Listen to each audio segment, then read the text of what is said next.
Hmm.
Can you hear me? Yes, sir. Okay. I think one other person was going to come, maybe two. Well, I was not the one. I didn't vote. I just saw the text because I just got from football practice. So should be two other people. Awesome. We'll be loaded up.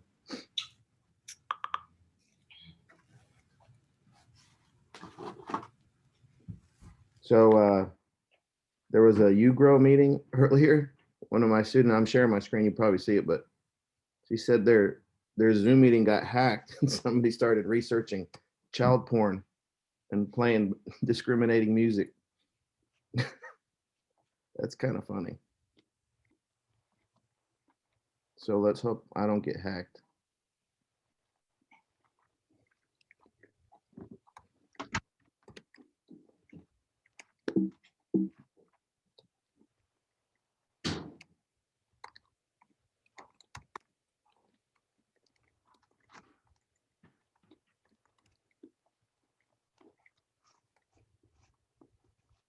Okay, one more. I'm pretty sure Conan was going to come. Let me upload these changes.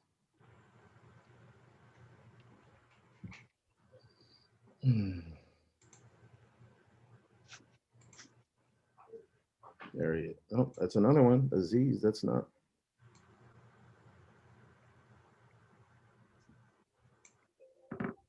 Ah.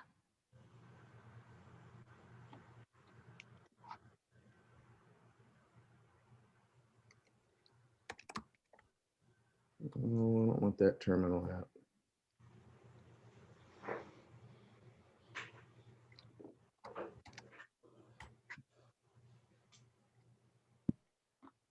Did we just start or am I late? Huh? No, I'm just waiting because Conan said Mr. Loic was going to show up. I was waiting for one more and then I'll start talking. And I was uploading stuff to GitHub. Oh, okay. I thought I was a little late because I saw the different times and I Yeah. just came. Yeah. No, good. Yeah. No, Okay. there was like 3 people who voted and I just averaged it out to 6 and so here we are. But I'll start it. Okay. It's a little after. Dang it. Let me refresh this. All right, there it is. All right, so I posted some stuff for test 1. And you guys can see my screen, right? Yeah. Yeah, okay. Yeah, good. So just keywords, the same stuff you guys had a homework on. Be able to write a class from scratch, class syntax, the definition, no implementation unless I ask. Meaning like this question says, write a class to create, represent a 2D point in space. So not a lot of stuff going on in the class for data members, but I just want to know that you know the syntax, and then I may have a little more instructions on like what you want, what I want you to pass in, or maybe some clues on how I want you to overload the constructor if it can be built a certain way. And then I'll ask you probably to implement one or maybe two methods using scope resolution operator. So that's just syntax stuff, not design or anything. And then in my course notes, which are, if we go look at the top, course notes are here. So I just listed 4 chapters, which is like 12 pages. It's not a lot. Everything I have is real condensed. And I only put in there stuff that I really want to talk about. So yeah, read the introduction, classes, and there's overlap too in classes and objects. I think there's some friend stuff. Read, yeah, just read these chapters. And I don't know why I have this on here.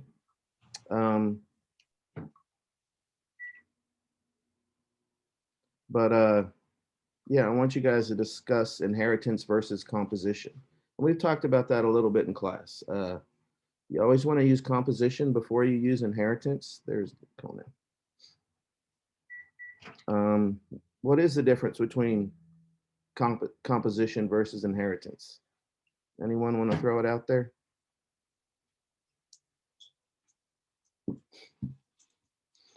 Okay, so when one class is composed of another class, it means there's an instance.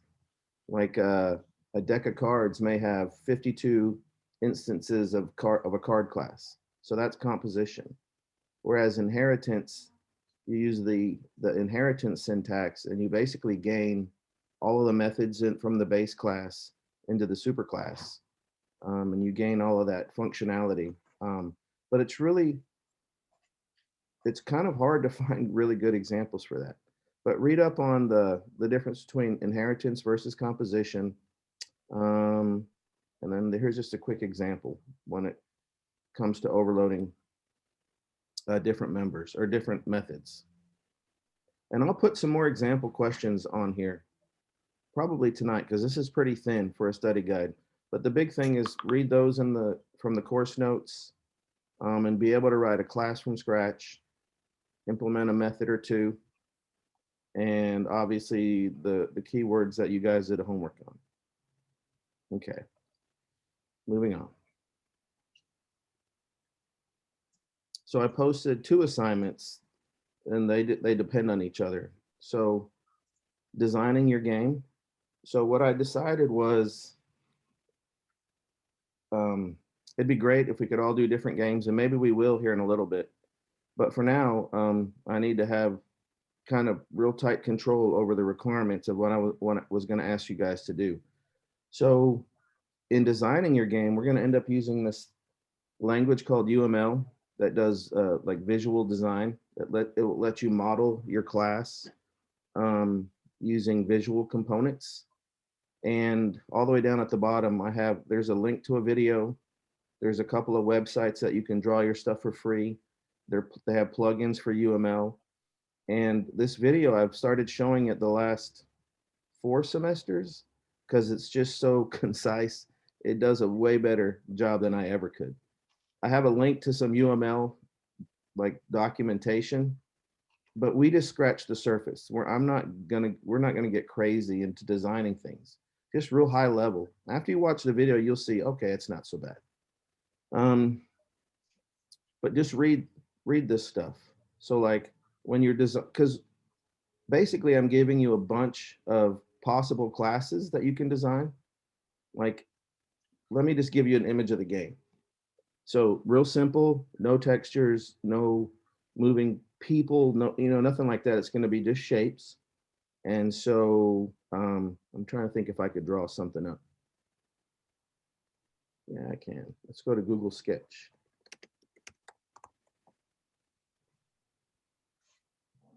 No, what's that called? Where's that Google like whiteboard thing? I forgot. Is it?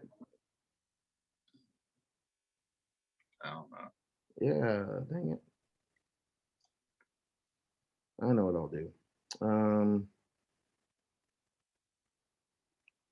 I'll just do Google Draw. This will work. File new. It'll make way more sense if I just draw out a picture. So let's say we have our game window and we don't want that filled. And so what I was picturing was something so basic was you take a shape like a circle will be our player, and the player will spawn on the left-hand side of the screen, and they'll only be able to move like up and down, just like this, using the keys. And then on the right-hand side of the screen, we'll spawn some rectangles. They'll start off the screen and they'll come at random intervals, and they'll be random sizes as well, and they'll have random speeds between some min and max. And so these will just travel from right to left. Like I said, they'll come at random intervals, just like any typical game though. Like the interval will speed up to make it harder. The sizes and stuff will change, the speed will change, and all your player will do using the arrows is move up and down to get out of the way. And so if you don't get out of the way and you collide with one of the rectangles, then we'll decrement your score. For every rectangle that goes from left to right and leaves the screen, we'll increment your score. Super simple concept. Do you agree? So, and I don't want you guys to embellish or make your game any better or add, because we're going to do that as part of our next assignment. We're going to like just make it better in a structured way. Okay. So that's the game in general, is objects moving from right to left, and some person class or player class moving up and down. Just try not to collide. The colors, the size, whatever is all configurable. The window will be configurable. So what this says is, let me do the, I'm on do the preview. Is, when you're thinking of creating a class, use the dry principle. Don't repeat yourself. Because I've been saying it most of the semester. Every class should have one job and do that one job well. You won't have a player class that prints the score out. You won't have a debris class, or whatever we call it, a rock class. They won't really be in charge of collisions. You try to separate everything out. Favor composition over inheritance. A lot of us, especially when we first start, you try to force this relationship of, oh, I can inherit from that. Well, maybe. It depends on how we design it. And as we go down and we look at, I'm not going to read all this stuff to you, because this is just examples of how when you're trying to pick method names, it's kind of like a verb, like an action that works on like a thing. So just read through some of these examples, and then let's look at our classes, and I'll make a point. So we have a player class, has a shape, it has a size, has a color, has a speed, it has a location, it can move. The player has a score, not in charge of printing the score, but like maybe the score is not even inside the player class, because we're going to also have a game that's going to keep track of some player's score. So I might even, I don't know, I might have to take that out, and I think I will. Let me edit that.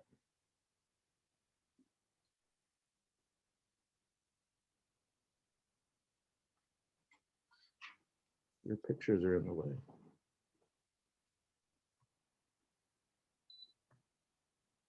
So player, that's debris, has a score. So double tilde will scratch that out.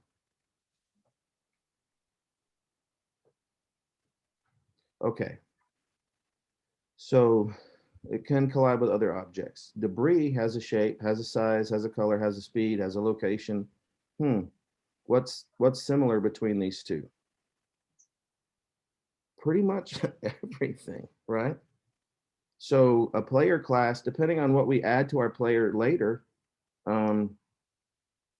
you could extend like some just generic shape class. Your debris class could extend some generic shape class. These things are basically identical. The only thing that's going to happen later is a player is going to get more attributes or different attributes in our later versions of the game, where debris will get its own attributes.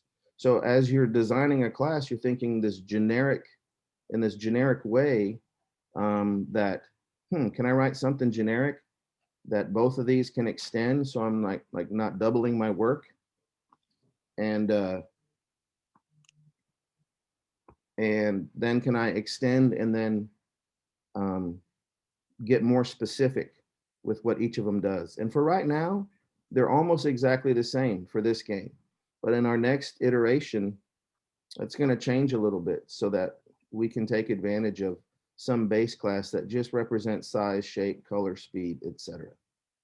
We're going to have to take care of scoring. So think about, where should scoring be taken care of? Does that go in a player class? Does that go in, maybe I put an instance of scoring in a game class? Because the game should kind of be in charge of, if we have one or more players, it should be in charge of kind of when like debris or those obstacles come in. Somebody has to be in charge of running the show and organizing and containing all of those things. So that's where your game class will come in. And then we have a text class maybe that you, depending on what's being printed to the screen, whether it's a message or a score, we have, so maybe scoring extends text, or maybe it has an instance of the text class and it has a font, it has a location, it has a color, and it has a size. So you're probably gonna, when you model, you're probably gonna screw it up, and it's all right. But I will say this, everybody thinks differently and everybody's ideas are different, but there's some basic things that we can take advantage of. And those are the principles up here. Like, don't write classes that repeat themselves. Make sure your classes have a single responsibility. Now, not everything is super cut and dry, especially with the tool set you guys have now. We haven't talked about abstract classes. We haven't talked about dynamic, static, all these things you can do during runtime to change what one class is doing over the other, or dependency injection. We haven't talked about any of that. So just think, just try to be as simple as you can when you create your classes. Then watch the video, and then this is kind of an example document that you'll turn in. This has an example of a person, a street, a student, a professor, and then how they all relate. So here's how you represent a person. It's a person class with a name, a phone number, an email address. Depending on what UML software you use, you can put the data type here as well. So these are data members in the top section. And then down here is our methods. So data members are usually nouns, and then methods are usually like verbs or actions. So we have an address with street, city, state, postal code, country. Validate the address, print it out. Student says a student number, whatever, scoring average, some more methods, and then professor has a salary. This is generic, real generic example. And then here's the relationship between these. So just by looking at this, a person can have more than one address. So, right, it's not a one-to-one relationship. And this symbol here this is inheriting from. So a student is a person, a professor is a person. And like I said, this will make more sense after you watch the 10-minute, it's a 10-minute video. And it's so short that if you're confused, you can go back and watch it again. And if you really are confused and you like to read, like I said, in the resources folder, I have a UML, a bunch more, everything extended out. But I'm not expecting any more syntax than kind of what you see on this example. I want to see if things are inheriting from, and then if there's a relationship between any two classes. Because what this will also do is make you think like, okay, what data members do I need for my class, and what methods do I need on my class? And when you get to this design phase and you start looking at two things and there's a lot of overlap, like, maybe I can split out a big chunk of that, make it like a generic, like this person class.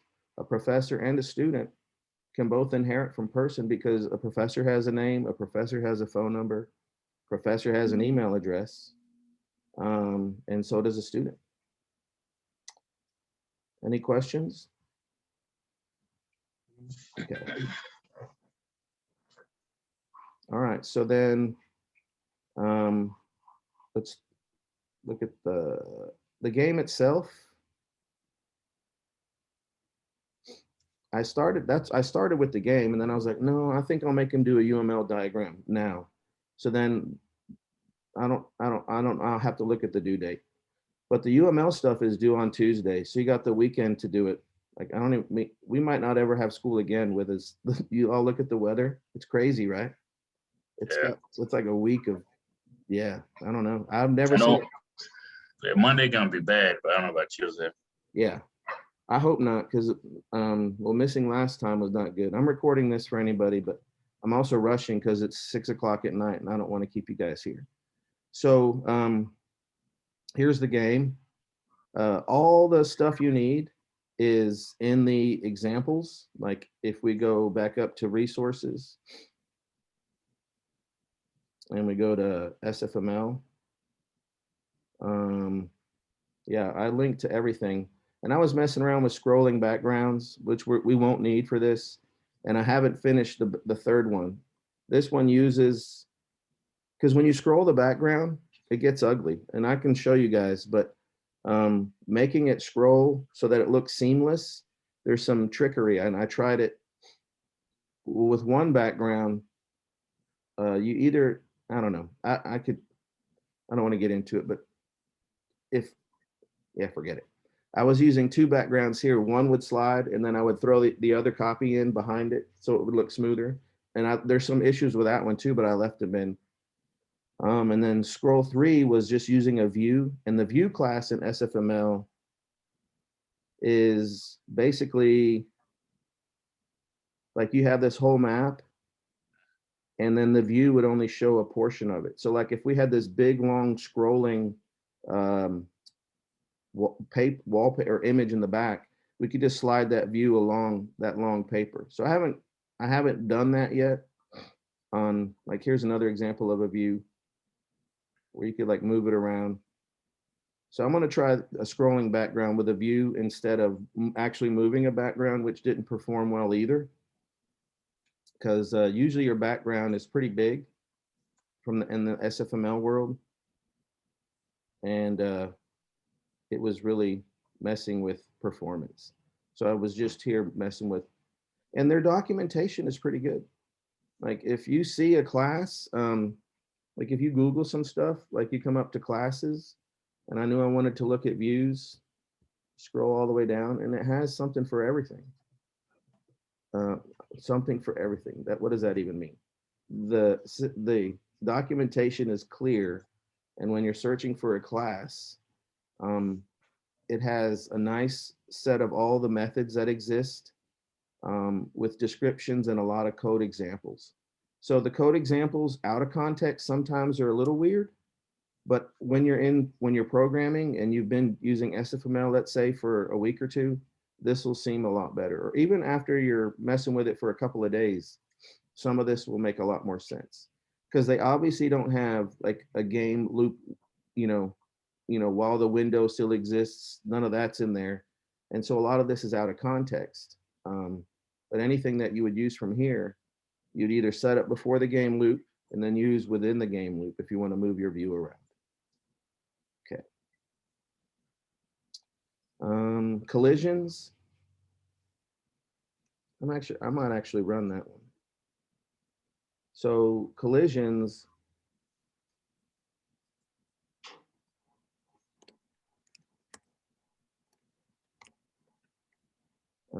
Let's see, dot slash.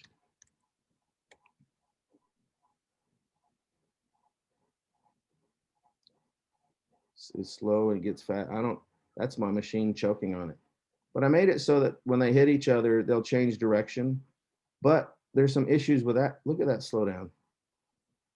There's issues with left and right collisions. And I just don't, I'm not changing it because that can be up to you guys. But you guys will, by looking at the collision code, I have a change direction method. And then this is where, this is bloviated. This is like, but I do things like this on purpose so I can use all these values down here in my equation so it's easier to read. So it looks like a lot of waste, but I think it makes it easier to work on, down below. Having said that, where's my game? See how they get locked up when you're going left and right, and that's just something you're just going to have to play with. And one reason is they're both, when they collide in the code down here in main, I changed both of their directions, I think, or did I stop that? And so the problem is, I think, as this is looping through all of the images, they're all getting locked up. As it loops through all the images, one will collide and then it gets to the next one so fast and they both change directions right back into each other. So a fix for that is to have some sort of timing where you don't get to change directions more than once in like some delta value. Does that make sense? No, yeah. So when you see them like hit each other and get locked, I don't know why it keeps slowing down. So top and bottom seems to work, but left and right, these will get locked up. And I think it's because they're both trying to change directions and it keeps them together. So if we figure out that there's a collision using like intersects, you can use two rectangles to see if they intersect to determine if they collide. But then you don't let those same two rectangles fire a collision again within, I don't know, however many milliseconds. Then they'll just change direction and move away from each other and stop colliding. But since it happens so fast as it's looping through all of them, they both change direction and yeah, and they go right back into each other. I also need to look at SFML to see if they have like a group handler that so in other game libraries or game engines, you can have a group of things that are defined, and then you have like another either group or a single value, and then you can just check for collisions between the two. And the library itself manages those collisions on its own so that you're not doing things like I'm looping through an array of debris. And so one of them collides, it changes direction, but this loop so fast, it gets to the other one, it also changes direction. And so they go into each other. If the game engine itself was handling that, we wouldn't have to worry about that. But one fix, like I said, is to set up like a little timer or to set a value in the class maybe that says, hey, when's the last time I collided? And if I'm not past that threshold, then I don't collide with anybody again until I'm past that threshold. And so they don't get locked up. And you can use that same logic for hitting the edge of the window too. Some of them were getting locked up as well. Am I making sense? Yeah. Okay. So having said that, there is lots of examples. We're not going to use a scrolling background, so we don't have to worry about that. But moving balls around, colliding with balls, let's see. We're not using textures, so sprites with textures, even though I did put that in there. Let me run that one.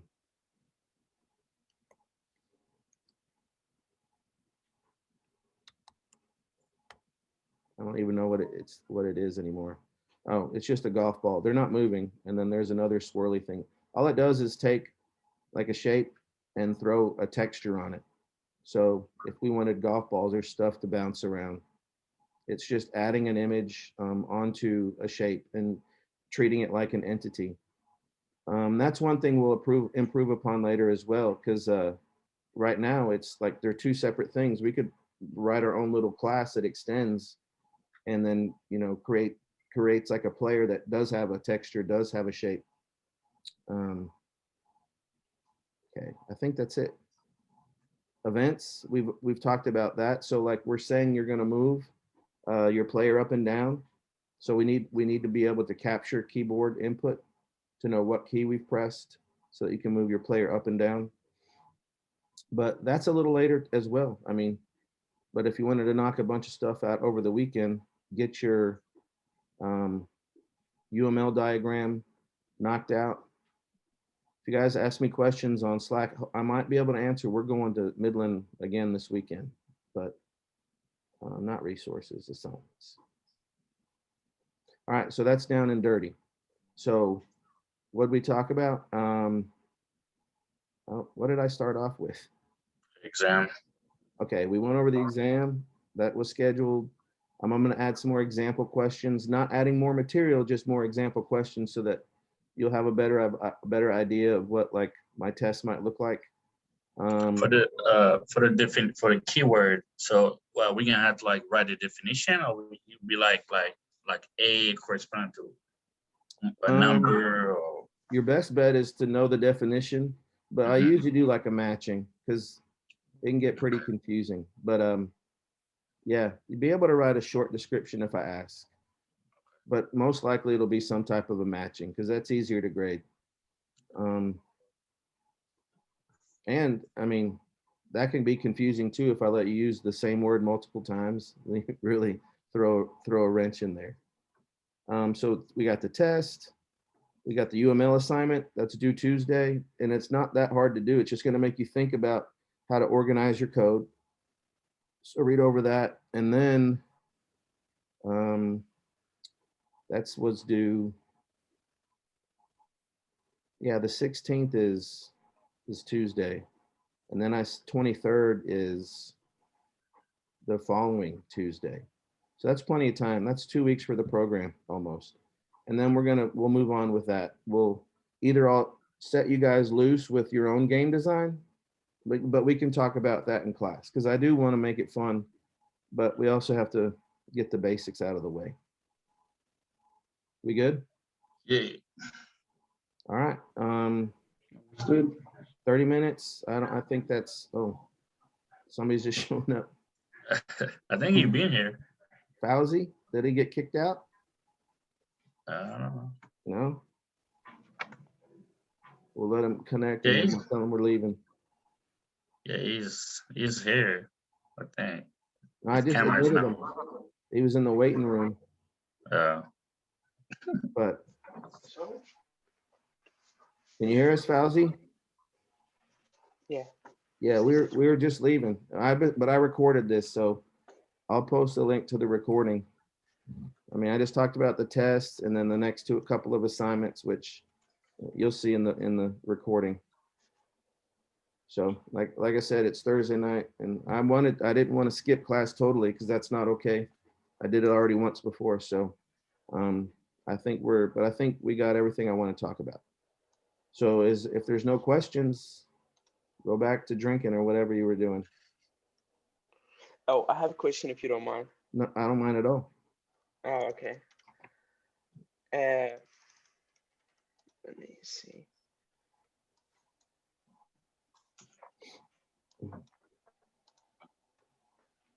One second.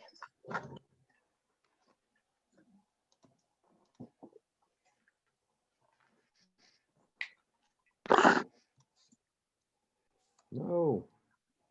Can y'all hear me? Yeah. Okay. I opened my iPod case and it like, your microphone has been switched. I was like, no, I didn't put them in.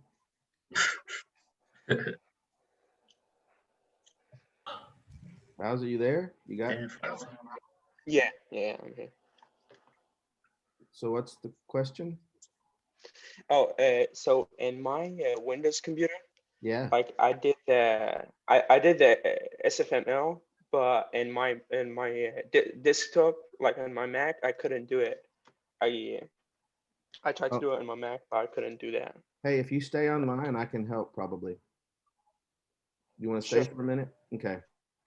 Yeah, Everybody sure. else, if you want to stay, you can stay, but you guys are free to hang up. Yeah, later. Whoever wants to go is fine. Okay. Okay. Oh, quick question. Well, it's nothing pertaining to school. Speaking of drinking, at the end of the semester, how about we go somewhere, as colleagues, take shots or something, drink beer? That'd be fun. As long as everybody's of age that I go with, because I'd get in trouble. But I'm good with Yeah, that. true. I'm down. Shit. Especially, man, if we go to a Yeah. restaurant so we can sit around with no masks and just talk like men, yeah, I'm good with that. Yeah. Okay. All right, All right. Aziz, we'll do it. Just, we'll discuss that later on in the end of semester, whenever. You bet. All right. I'm at. All right, see you All right. guys. See ya. All right, Fauzi. So, with your terminal, Um, do you know what brew is? Have you heard of that term? yes, I did install it through Brew. I did that. You did? Yes, sir. Okay. So, so if you installed it with brew, and then do you know how, can you get anything to compile, or you don't know? Or it compiles with Uh, errors? no, it combined with errors. Okay. And I double checked. I made sure like I have it installed on my computer. So what exactly happened to me? The past 2 weeks I couldn't do it in my Mac. So I have to borrow yesterday. I have to borrow my father's Windows laptop, Yeah. and I did it there, and it works. Yeah. Well, that's, So hang it. Well, let's see if I have this command. Let me show you. sure. So, or so this command here, I put it in, it's called I call it S++ for SFML, like, compile instead of G++ Mhm. from the command line. But let me post this, and I'm gonna post it on Slack for you. Sure.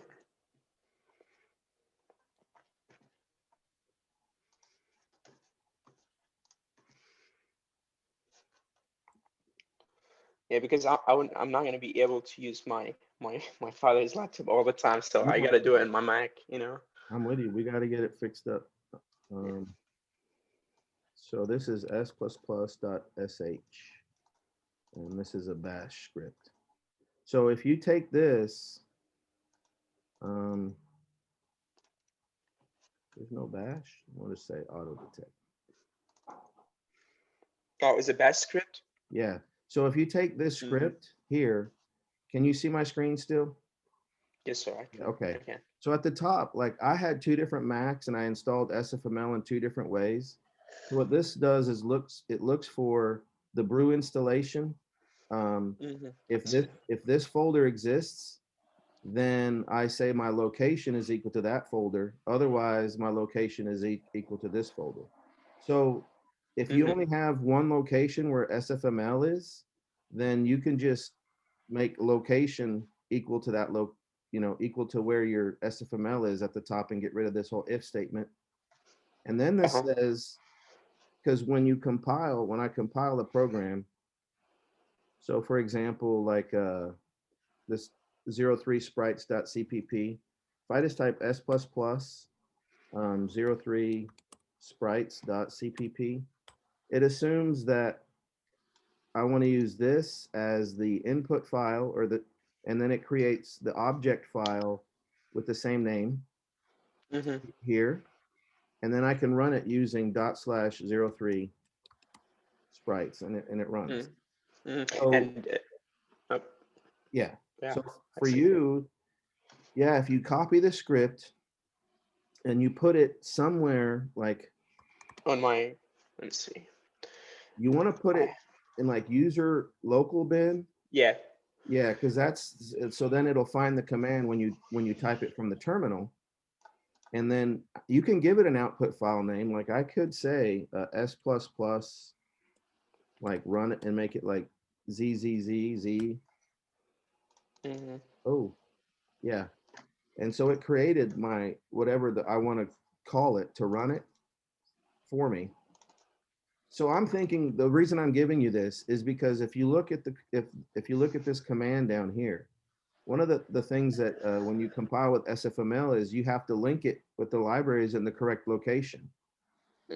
And Yes, if you don't run that link command correctly, then it's not gonna find them and you'll get errors. I see. So I'm hoping this will solve your problem is what I'm saying. And if not, bring your MacBook in and we'll work on it together and we'll make sure SFML is where it needs to be and then compile your code like it needs to be. Oh, it's a desktop, so Oh, okay. We can't do that. yeah, that's the problem. Like that's why I Or, couldn't do it the best like 2 weeks. I couldn't do anything yeah. because of that. Well, we can also screen share maybe if you can't get this working, because I'm gonna say I'm 85% positive that if you use Brew to install SFML and then you go to compile, like their Hello World program, which is that simple window, like Hmm. yeah, just that basic window one, and it won't compile, then it's because it cannot find the libraries correctly. So I'm hoping that command will fix you up. Okay, let me.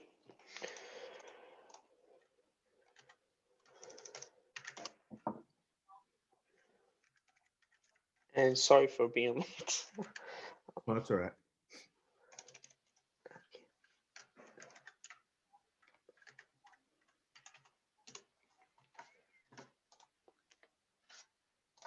We do need to stop recording though.